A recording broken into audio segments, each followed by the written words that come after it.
Well, hello. I think we're live now, so it is my duty to welcome you to another fun-filled edition of Adam's Music Box, where today I'm going to talk about what everyone else is talking about because I'm everyone and it's on my mind. And this is, of course, the fight of the century, or was it, between Mike Tyson and Jake Paul. We all know what happened. We all have different theories about why. I think that most people wanted Mike to win, but what you might not know is that I've admired Mike Tyson literally since the moment I became aware of who he was, which was a very long time ago, comparatively, of course. Now, Mike Tyson is definitely a heroic figure. He's someone whose life is something that would daunt most novelists or screenwriters if they were try to invent something that would be akin to what the nonfiction reality was in his life. In fact, there was a video I saw of him just the other day where he talked about where that sort of fighting spirit was inaugurated. There was a bully in his neighborhood, a very poor part of New York, and Mike Tyson always loved collecting pigeons. He loved his birds. He loves animals, full stop, but he really loved his birds. And he told this bully, "Give me my birds back." And rather than do that, he killed the birds, twisted their heads off, and very brutally killed them in front of him. And that was when the beast was released. That was when Mike Tyson, the fighter, was conceived. Now, Mike Tyson's legacy has permeated every other area of life, in addition to the world of boxing. There are many boxers who might be very well loved in their field, in the ring, so to speak, but outside of the ring, their names aren't necessarily widely known, and the lore, the myths, the legends around them aren't known. But with Mike Tyson, that's not the case. He is everywhere. He is referenced in movies, and he has been in movies. He is referenced in a lot of music, and he has been sampled in music. He is in the arts, he is in the culture. He is a titanic figure of the world of both sports and the world of the arts, and all well deserved too. And this got me thinking about boxing's relationship with music. And at first I thought, well, is there a relationship? And it turns out that it was staring me in the face. But it's just one of those things that you don't necessarily think about all the time. And we can kind of begin our story with the man from the world of boxing who's probably been more referenced in music than just about any other boxer. And this, of course, is Muhammad Ali, who in 1963, when he was still Cassius Clay, released an album of spoken word and some singing. The singing wasn't great, even though the album was called "I Am the Greatest," but I do think that that refers to his heavyweight championships rather than his musical ability. But he had rhythm. He definitely had something. He wasn't bad at singing, and it was one of these interesting novelty albums. Now, at this time, his image was still that of Cassius Clay. He would very shortly thereafter reveal the fact that he took a Muslim name, Muhammad Ali, and with that he became much more involved in political commentary, social commentary, activism, and even went to prison. Again, something he has in common with Mike Tyson, albeit for different reasons. But there you go. Now, Muhammad Ali was someone who was always very close to the world of music. In fact, there was an album made about him that George Benson participated in the mid '70s, and it was the soundtrack to a film about Ali, and it was called The Greatest because that was obviously his moniker. The whole idea of this goat, the greatest of all time, was invented by Ali, and George Benson did some really wonderful music on that album, including a track that I really recommend you listen to. And this is called The Greatest Love of All. So definitely check that out. A few years later, he did something that was a bit toned down from the kinds of things that you would associate with Muhammad Ali in his prime. And this was a kind of public service album called Ali and His Gang versus Mr. Tooth Decay. It was all about Muhammad Ali trying to encourage kids to look after their teeth. And it had some pretty big celebrities on the album as well, including Frank Sinatra and his sort of frenemy, but really they were friends, Howard Cosell. What a football game. for those of you who remember. So that was obviously very interesting. And then, of course, in 1974, arguably his best fight, the Rumble in the Jungle, it was accompanied by a music festival that was headlined by James Brown. And this was luckily shot on 35 millimeter film. You can see it online. It's really my favorite era of James Brown. I really think that he's at his best. And it was really a celebration of Black American culture in the middle of the country, then known as Zaire, now known as the Democratic Republic of Congo.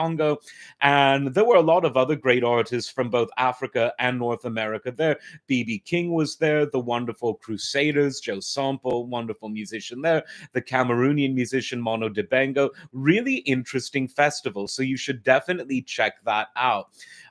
So loads of connections between Ali and music before we bring things a bit more up to date.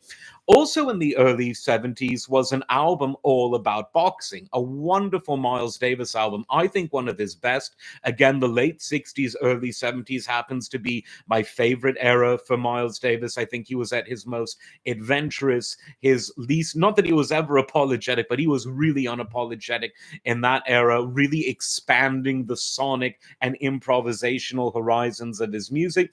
And this album was all about arguably the best boxer of the first half of the 20th century, Jack Johnson. And Miles's album, A Tribute to Jack Johnson, it was the soundtrack that accompanied a documentary about the boxer's life. Really interesting fighter if you don't know him. Obviously, he died in a car crash in the 40s, so he was sort of pre-television age. But he was the champ of his day.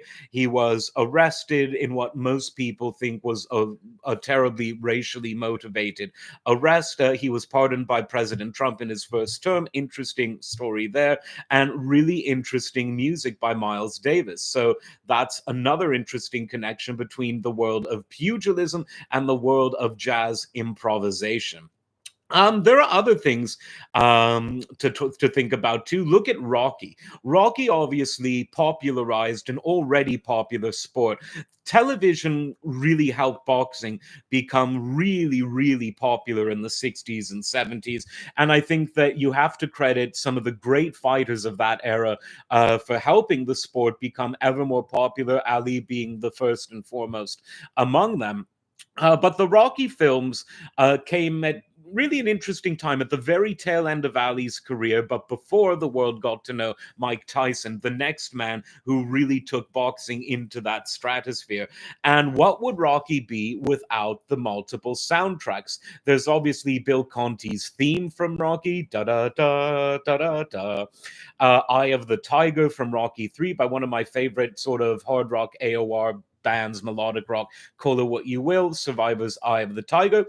Survivor wasn't done because for Rocky 4, with a new singer and all, they were very much back. And that song, it's slipping my mind now, but it was a very good one. This was when Jameson had joined the band. It will come to me. In fact, let's look it up together. There's another actually great song on the Rocky 4 album too, which is maybe the best of all the Rocky soundtracks. And this is Hearts on Fire by John Cafferty, featuring a really good synthesizer solo. So definitely check that out. So, Burning Heart is the Survivor song. Again, another really good song written by Jim Petrick. So definitely check that out. So again, the very strong integration between music and boxing in the Rocky films, I think, helped to cement that relationship even further. Now on to the Mike Tyson era. Now, Mike Tyson's rise to greatness coincided with hip hop's increased popularity within the music world and within the culture more widely. And it was a tailor made match, Mike Tyson and hip hop, because so many, an innumerable amount of hip hop stars have name checked Mike Tyson in their songs over the years. And it's something that still goes on to this day. I'm just going going to go through some of them. There's the one that's most directly a reference to Mike Tyson, and this is Nas, a huge Tyson fan, and the song is legendary, and then the subtitle is Mike Tyson, so you can imagine what that is about. Nas is like an older track by Nas. I think this one was from the late 90s. That one has heavy references to Mike Tyson. I'm Bad by LL Cool J in the 80s at the height of Tyson's power. And LL Cool J was another rap star who loved boxing. Mama Said Knock You Out, and the video, I'm sure that many of you are now imagining it in your mind. So you have to say that that counts as a reference as well. This was, I know we're not supposed to mention it, but it's on a Diddy album. But the actual reference to Mike Tyson is dropped by Biggie, the Notorious B.I.G., on a song called Victory, which also features Busta Rhymes. Jadakiss, one of my absolute favorite rappers, None of Your Better is the song from Kiss the Game Goodbye. That's the album. Really great reference to Iron Mike there. A kind of comical reference that actually features Mike Tyson and his sort of once and future enemy, Don King. Make of that what you will. This obviously features Will Smith in his Fresh Prince persona, along with Jazzy Jeff. And the song is called I Think I Can Beat Mike Tyson. And of course, this was in late 80s, early 90s. Mike Tyson was almost unbeatable at this time. Most of his fights ended in knockouts, many of them in the first rounds. And so you can see how Will Smith was being playful with that. I don't know which round his fight with Chris Rock ended in, but I guess, as they say, not just in the music world, but elsewhere, what goes around does come around. Um, Tupac was someone who was very close to Mike Tyson. He was a very good friend, and they are inexorably linked for a rather sad reason. And that's that Tupac and Suge Knight were in Las Vegas watching Mike Tyson fight on that fateful evening when they were both shot. Obviously, Suge lived. Tupac, well, the official story is that Tupac died. Some people think that he secretly is alive. Some people say he's on a beach in Malaysia. I hope he is, but most people think that he died after being shot on the Las Vegas Strip after he and Suge were at a Mike Tyson fight. But Tyson has used one of Tupac's most well-known songs from All Eyes on Me, his top-selling album in his lifetime, Ambition as a Rider. Really, really powerful song. He's walked out to that. He's walked out to DMX music. He's walked out to other Tupac songs. Really a lot of interesting walkout music for Tyson. Then there was Ice Cube, one of my favorite rappers, from 2008, his song Hood Mentality from the Raw Footage album. And this was sort of a philosophical take on many things, because Ice Cube is among the most philosophical of rappers. Obviously, West Coast Cam, who was kind of a mentor to Ice Cube in the early 90s, really took that conscious style even further. I was lucky enough to be on West Coast Cam's live stream a few months back. We should do it again sometime. I'd love to interview him on this show, one of the great talents in hip hop history. But this song by Ice Cube is all about perception, fame, the rise and fall of people in life, the hood mentality. Think how the hood can drag someone under. That's another reference in there. And of course, Iron Mike is name checked there as well. One that was a really big hit, Holy Grail by Jay-Z, and this featured Justin Timberlake. Lots of Mike Tyson references there. And as I said, it's something that's been going on in Mike Tyson's career from the beginning stages of his career right up into the present day, because on one of Ye, formerly known as Kanye West, one of his latest, the song Hood Rat that he did with Ty Dolla $ign, that has not only references, but a sample of Mike Tyson. On the DJ Khaled song, I Got Keys, which features Jay-Z, again, references to Mike Tyson galore. And I'm almost positive that after this most recent fight, there are going to be many more references to Mike Tyson. And I say that's a really good thing. I think we all wanted him to win. I certainly really wanted him to win. But there's a philosophical message in this too. And Matt, I was thinking just the other day, unrelated to boxing, or to music for that matter. When I was a kid, old people looked old. They were wrinkled, they were bald, they walked with canes, they dressed like old people, they were grumpy, they didn't like the music that the young kids were listening to. And now we live in a society where youth is a commodity. People get plastic surgery to try to fool us so that old people don't look old anymore. And to match their expensive face, they buy some of the expensive clothing that are supposedly designed for young people. If they really want to complete this persona, they listen to the music of young people. They start a TikTok account. They vote for people who aren't actually going to help their economic interests and all the other things that are normally associated with youth. And what Mike Tyson did is to help remind us that. You should never give up on yourself and you should always work hard. But there is a difference at the end of the day between youth and age. And a lot of the sacrifices, this is something that West Coast Cam talked about a lot on his shows in the past, is that Mike Tyson has sacrificed himself both in the literal physical sense and in the psychological sense to help teach people about what to do and what not to do, and more importantly, how to persevere. Because one truism that I've noticed in life, if you keep persevering and if you keep persisting, then you can't lose. You only lose if you lay down and die, figuratively speaking, after a specific loss. But if you keep going, if you keep fighting that good fight in all of the ways that that terminology can be understood, you will win. And I think that is a hugely important message that Mike Tyson gives to people of all ages, both through his words, through his deeds, and in fact through the music that has been inspired by his accolades, by his struggles, by his achievements, and by his one of a kind attitude. And again, music is an important form of communication. As I talked about on an earlier show, poetry used to have a very utilitarian purpose. It was a way of conveying information. Before the printing press, before mass literacy, before TikTok, before all that other good stuff, people needed a way to convey information orally. And it is much easier to recall and recite detail if it has a rhyme and a meter. And the musical genre of this era that's most related to poetry is, of course, rap. And rap started out as a means of conveying information, social observations, witticisms, aggression, compassion, all of these different emotions, reporting on human relationships, social commentary, expressions of rage, expressions of what makes you happy, expressions of joy, expressions of fun, all of these different emotions. And that is that same purpose that we had in the age of Homer, in the archaic era, as they call it, of ancient Greece.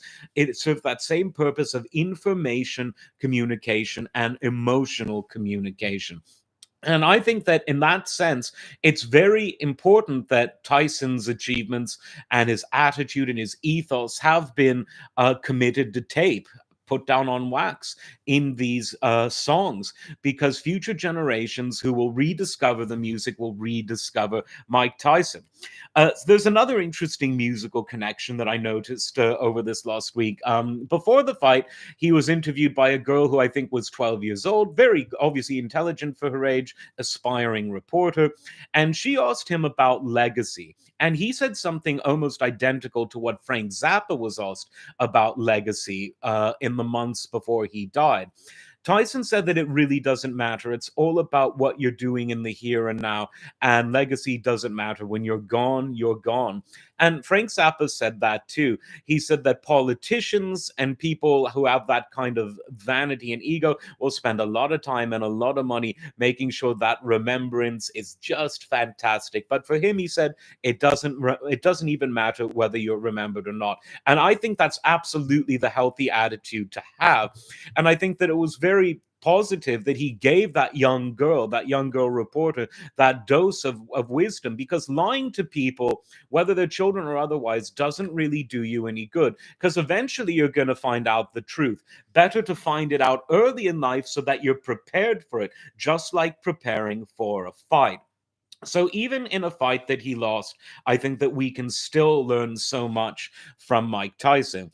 And Jake Paul, to give him credit, because obviously he won, so that's the credit. But his walkout music, well, it was drive out music, as it were, was the great Phil Collins song "In the Air Tonight," which itself has a Mike Tyson connection because that song is associated with Iron Mike from the film The Hangover, in which Mike has a relatively big cameo. So that was probably a tip of the hat to Iron Mike right there by Jake Paul.